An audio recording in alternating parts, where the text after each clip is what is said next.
Good morning, students. So we have seen that the permanent tissue.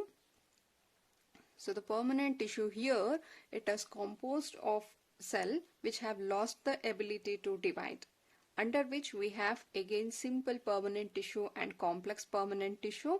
Under simple permanent tissue, simple meaning here they are made up of only one type of cell. There will be parenchyma cells or collenchyma or sclerenchyma cells. They are made up of one type of cells. You call it as a simple permanent tissue. Whereas complex permanent tissues are made up of different types of cell, but they work together as a unit. So let us see what are complex tissues. So these are made up of more than one type of cells. You have more than one type of cells, but still all those cells which are present will work together as a single unit. So under that we will study the xylem and phloem. Complex tissue, there are two types of tissue present in the plant. One you call it as a xylem, one more as a phloem. Xylem is meant for conducting water and phloem is for conducting food. So let's start with the xylem. So xylem, I told you, it conducts the water and minerals. Water and minerals are absorbed by the root, then it has to be distributed to the stem and other parts of the plant. So that work is done by the xylem which is present in the plant. So here, if this is a stem or a root, in between you will have the xylem. So whatever water or minerals it has been absorbed, they just move through this xylem, reach to the different parts of the plant. Apart from this, they also give the mechanical support. We know that plant has to, if this is soil, a plant has to stand erect. So in the aerial here, it needs some support. There, these xylem will also provide some mechanical support for its firm placement. And I told you xylem is an example for complex tissue. Therefore, they are made up of more than one type of cells. Here, the xylem are mainly having four different elements. One you call it as a tracheate. It's composed of four different elements. Out of tracheate is the first one, and these are elongated tube-like cells with the tapering end. See, they are elongated.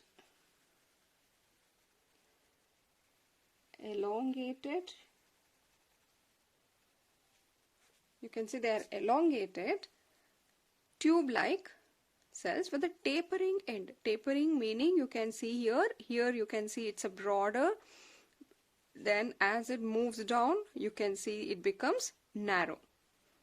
Broad here and narrow at the tip, and this you call it as a tapering end. You can find it is having a tapering end. The cell wall is thick and lignified. So the cell wall here is thick because of deposition of lignin. It appears very thick.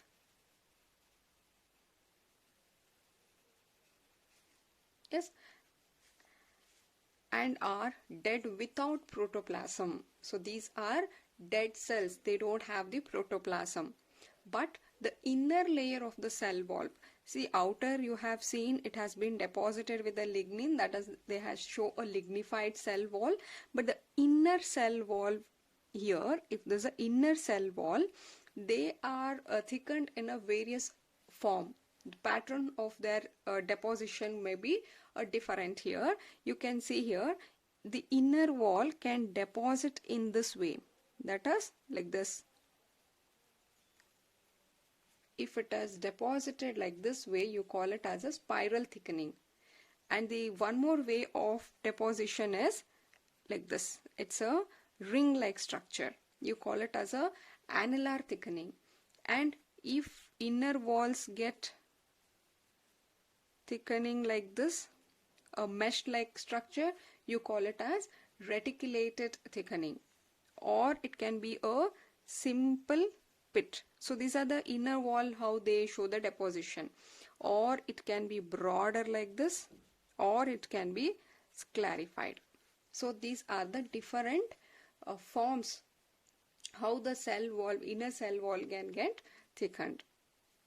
Yes, the first element of a xylem, you call it as a tracheate.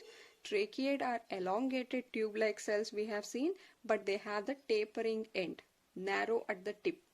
And they have the cell, very thick cell wall.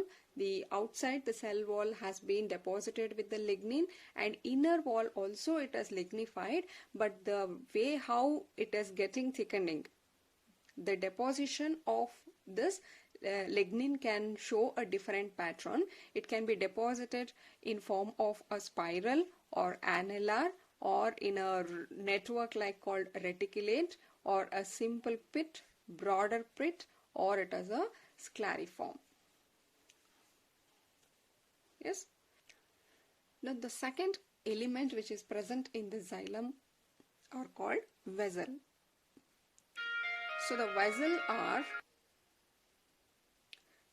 vessels are long cylindrical tube-like structure with thick and lignified wall. Similarly, like tracheates, they are also dead without the protoplasm. See, they are long and cylindrical. So this you can see, they are not tapering like a tracheate, but they are in a cylindrical shape. You can see it is a long tube-like structure with thick and lignified wall. Here also the walls are very thick and lignified, and they also are dead cells without the protoplasm, but they have a large central cavity. You can see a hollow space here. So this is a large central cavity. They are arranged one above the another. So if this is one vessel, the second vessel is arranged on this. Like this, they are arranged one above the another, just like our water pipe, how the pipes are connected. So you can see this is one vessel connected to the second one to the third one. Like this, they are just arranged one above the another like a water pipe, and they have this perforated walls. You can see a small holes present here, so that water which moves inside this vessel will be now allowed to flow to the next vessel. This is how the water will move in this vessels. In flowering plants, the tracheate and the vessels are the main water transporting elements. This is how the waters are transported in the flowering plants. So the next component which is present in the xylem, you call it as a xylem parenchyma. We call it as xylem parenchyma. Here we know what is parenchyma already. It is the same parenchyma cells. If they are present along with the xylem, you call it as a xylem parenchyma. If I say parenchyma cells, it is very clear that they will have a thin cell wall. They are made up of cellulose, and the main function of them here is to store the food and also in the radial conduction of water. So store the food here, meaning they store food materials in the form of starch or fat and other substance like tannin. One function. Second function, they help in the radial conduction. See, suppose this is a xylem. This is a xylem which is conducting the water. I mean, water is flowing in this tube. Right? Now, these are the parenchyma cells which are present very close to the xylem. This is how the parenchyma are arranged. This is a xylem where water is flowing. So radial conduction meaning, see, water is moving in this direction. Radial meaning this is how it will conduct the water in all the direction like this from the xylem. So that is a work of the xylem parenchyma. I repeat, the parenchyma cells which are present along with the xylem, you call it as a xylem parenchyma. But parenchyma cells meaning they will have the, they might be of any different shape, but the cell wall is very thin, made up of cellulose. Inside you will have this nucleus, cytoplasm, all that is there, and apart from that they also store the food materials in form of a starch, fat, tannin, like that, and then they also help in the radial conduction. So whatever water it has been taking from the xylem main tube, it will conduct, it will transport that water in the radial direction. Now the fourth component, you call it as a xylem fiber. The xylem fiber are also called as wood fibers. See, xylem fibers are thick wall. It is obliterated central neuron. Meaning here also the xylem fibers are dead cells. These are dead cells. They have extremely thick and lignified valve. The lumen here, I mean the space what you see here, this space is very narrow. Clear? So this is the xylem fiber. So the main function of the fibers are they give the mechanical strength to the plant body. Now the primary xylem is of two types.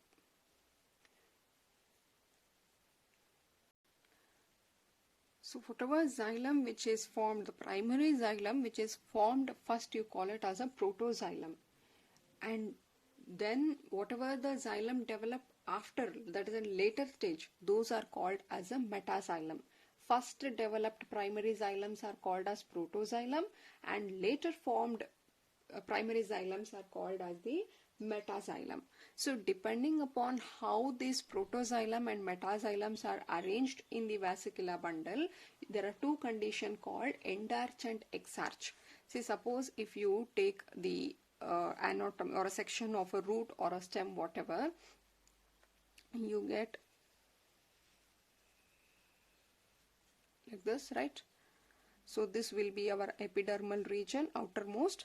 Here comes at the center, you can see the arrangement of the vesicular bundle. So here is our xylem and phloem arranged, depending upon where this protoxylem is formed. So this smaller one will be the first formed. First formed you call it as a protoxylem, and which are formed later you call it as a metaxylem.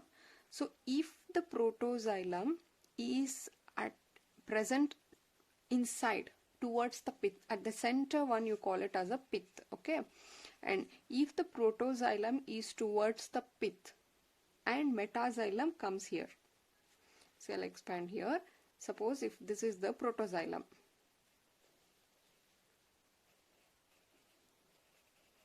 so protoxylem is towards the pith and metaxylem is outside. If condition is this way, you call it as a endarch. If the metaxylem is towards the pith, see here this is pith. If the metaxylem is towards the pith and protoxylem is outside, you call this condition as exarch, and this is our endarch condition. Am I clear? Depending upon how the protoxylem and metaxylem arranged, there are two types, endarch condition and exarch condition. In case of endarch condition, protoxylem is present towards the center and metaxylem is outside. In exarch, the protoxylem is outside and metaxylem is inside. This is how the xylem will conduct the water. It will conduct the water mainly with the help of the tracheae and vessel, and also they need the xylem parenchyma and xylem fiber to store the food and to give the mechanical support. So the next complex tissue is the phloem, which will conduct or transport the food from the leaf. So leaf is a site where food is prepared through photosynthesis. From the leaf, the food has to be transported to other parts of the plant, and that transporting channel is the phloem.